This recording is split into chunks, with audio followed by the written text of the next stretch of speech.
Okay. Hello everyone. Welcome once again. Let's continue with another example.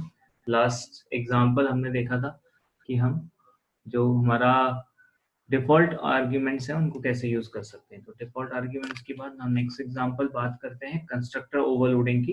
Constructor overloading के साथ हम कैसे काम कर सकते हैं। Let's see this. Constructor overloading के लिए हमें क्या करना होगा, एग्जांपल में देखते हैं। जैसे हम एक क्लास बना रहे हैं यहाँ पर डेमो, एंड डेमो क्लास में हम यहाँ पर एक कुछ वेरिएबल डिक्लेयर कर लेते हैं, लाइक v1 और v2 सपोज। ठीक है, दो वेरिएबल हमने डिक्लेयर कर दिए यहाँ पे प्राइवेट सेक्शन में। उसके बाद पब्लिक सेक्शन में हम यहाँ पर एक फंक्शन बना रहे हैं void शो। ठीक है, हमें शो कराना है क्योंकि यहाँ पर, ठीक है, हम शो कराना चाहते हैं हमारे दोनों एलिमेंट्स को। तो cout/m वेरिएबल 1 v1 हमने शो कर दिया, और सेम ऐसे हमने वेरिएबल 2 के लिए लेना है, वेरिएबल 2 एंड 2। ओके, तो यहाँ पर हमने दो वेरिएबल्स ले लिए हैं। दो वेरिएबल्स को शो करने के लिए शो मेथड ले लिया है। अब यहाँ पे इन्हें इनिशियलाइज करने के लिए हम कंस्ट्रक्टर बनाने जा रहे हैं। तो हमने एक कंस्ट्रक्टर बनाया डेमो। हम चाहते हैं कंस्ट्रक्टर बनाया जाए जिसमें हम इनकी वैल्यूज को इनिशियलाइज करेंगे। हार्ड कोडेड वैल्यूज हम अपनी तरफ से दे रहे हैं, जैसे 10, और दूसरे को दे दिया v2 इक्वल्स टू 20। ओके, अब क्योंकि हमें यहाँ पे डेमोस्ट्रेट करना है कि हम नंबर ऑफ जो कंस्ट्रक्टर्स हैं वो कैसे रख सकते हैं, और कंस्ट्रक्टर ओवरलोडिंग बेसिकली हम उसे कहेंगे। तो कंस्ट्रक्टर ओवरलोडिंग कैसे इंप्लीमेंट हो रही है वो चीज, तो हम इसके लिए यहाँ पे नंबर ऑफ कंस्ट्रक्टर्स लेके चल रहे हैं। तो सी नंबर ऑफ कंस्ट्रक्टर कैसे बनाएंगे, एक और हमने यहाँ पे कंस्ट्रक्टर ले लिया, एंड कंस्ट्रक्टर का नाम तो कभी डिफरेंट होगा ही नहीं। तो हमने एक यहाँ पे कंस्ट्रक्टर ले लिया एन, एक नंबर n के साथ। एक अभी यहाँ पे हमारे पास 0 आर्ग्यूमेंट्स है, और अभी हमारे पास यहाँ पर 1 आर्ग्यूमेंट हो गया। तो जो रूल था नंबर ऑफ आर्ग्यूमेंट के डिफरेंस का, वो यहाँ पे फॉलो हो रहा है। इधर हमने कहा v1 equals to n and v2 equals to n multiply 2। ये हमारी चॉइस है कि हम क्या करना चाहते हैं। जस्ट लाइक दैट हम यहाँ पे डेमोन्स्ट्रेट कर रहे हैं कि मल्टीपल कंस्ट्रक्टर कैसे बनाएंगे, कंस्ट्रक्टर ओवरलोड कैसे करेंगे। तो बस जस्ट हमने कुछ भी इस तरीके से कर दिया है। इसके अलावा अगर हमने यहाँ पे तीसरा लिया, तो हमने ये किया, यहाँ पर एक इंटीजर a ले लिया, एक इंटीजर b ले लिया, और फिर यहाँ पर v1 equals to a, v2 equals to b हमने इस तरीके से लिया। ठीक है, इस तरीके से यहाँ पे आप चाहें तो यहाँ पे एक मैसेज भी लिख सकते हैं, cout default constructor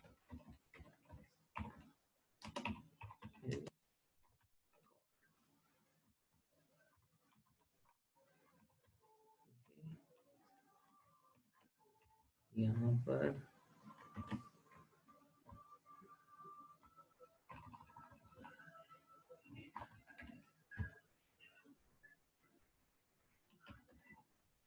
parameterized constructor is called, यहाँ पर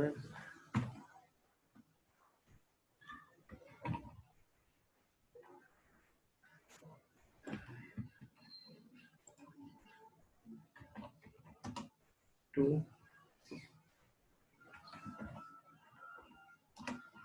parameterized constructor is called।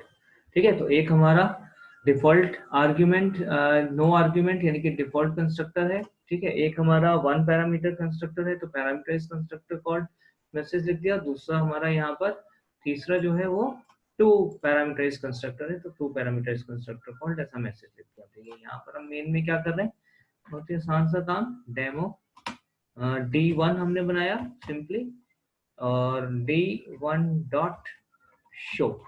ठीक है, we can check it out, इसका आउटपुट क्या रहेगा। तो यहाँ पे हमने जो कंस्ट्रक्टर कॉल किया है वो डिफॉल्ट कंस्ट्रक्टर कॉल किया है, okay default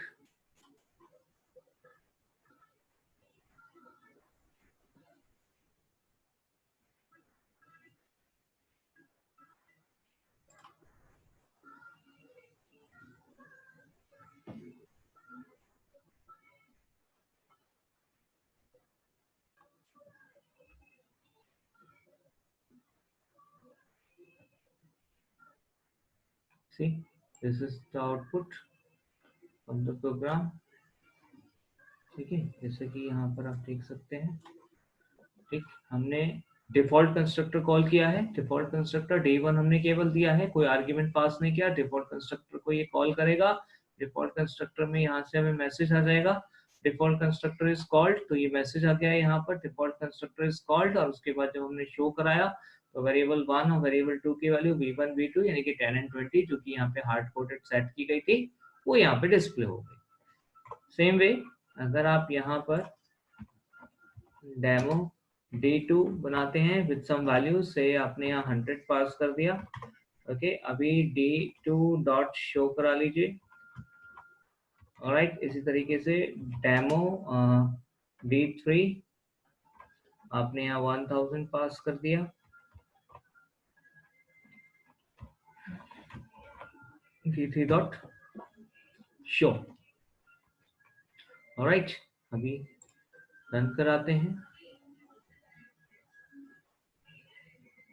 we can see the output। सबसे पहले यहाँ पर डिफॉल्ट कंस्ट्रक्टर कॉल हुआ है क्योंकि d1 वाला पहले की तरह से, ठीक है, और उसकी वैल्यू शो हो गई। उसके बाद पैरामीटराइज कंस्ट्रक्टर कॉल हुआ है, हमने यहाँ पे एक आर्ग्यूमेंट 100 पास किया है। ठीक है, अच्छा एक मिनट, तो दोबारा करते हैं क्योंकि यहाँ पर अभी हमने एक ही आर्ग्यूमेंट दे दिया, तो लेट्स से 2 आर्ग्यूमेंट के साथ फिर से ट्राई करते हैं।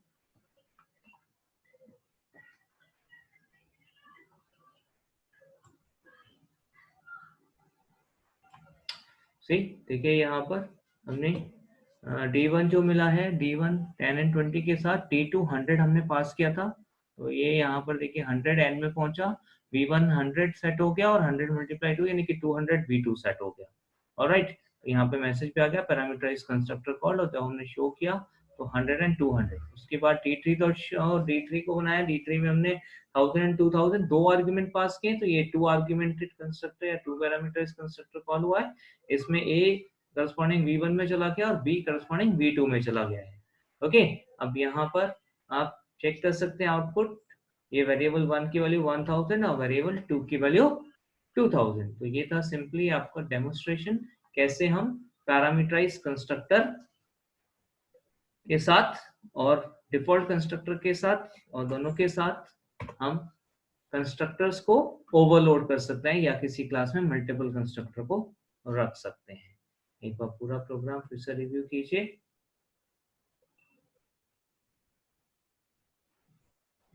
ये 3 हमने कंस्ट्रक्टर यहाँ पे बनाए हैं, default constructor, 1 augmented constructor, 2 augmented constructor और एक शो मेथड यहाँ पे रखा है।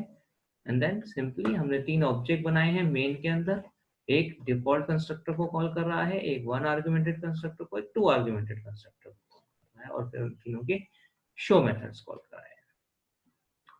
Okay, thank you.